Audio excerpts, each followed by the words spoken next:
కోకాపేట్ సరౌండింగ్లో మంచి మంది ప్లేసులు లేవు అని చెప్పే వాళ్ళ కోసం ఒక కొత్త ప్లేస్ ఓపెన్ అయింది. అసలు ఒక్కసారి ఇక్కడ అంబియన్స్ చూడండి.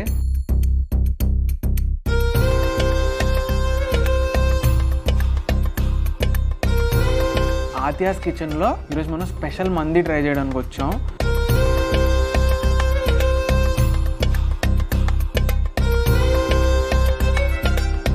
మనం ఒక అసార్టెడ్ మంది ప్లాటర్ చెప్పుకున్నాం. అందరి ఫేవరెట్ అల్ఫామ్ చికెన్తో స్టార్ట్ చేద్దాం. అల్ఫామ్ కుమ్మేశారు, రైస్ టేస్ట్ అదిరిపోయింది. First of all everybody's favourite మటన్కి వెళ్దాం. జ్యూసియస్ట్ మటన్ మంచిగా మెల్ట్ అయిపోతుంది నోట్లో. ఈ ప్లేస్ కాలేజ్కి దగ్గరగా ఉంది కాబట్టి ఇక్కడ మీ స్టూడెంట్ ఐడి కార్డ్ చూపిస్తే మీకు బిల్ మీద 10% ఆఫ్ కూడా ఇస్తున్నారు. బంపర్ ఆఫర్ స్టూడెంట్స్కి. మీరు మీ ఫ్రెండ్స్తో ఫ్యామిలీతో ఆత్యాస్ కిచెన్కి వచ్చి మంది ట్రై చేయండి. You will have the best time. అది మరి మ్యాటర్. రేపు ఇంకో ఇంట్రెస్టింగ్ వీడియోలో కలుద్దాం. Till then bye bye.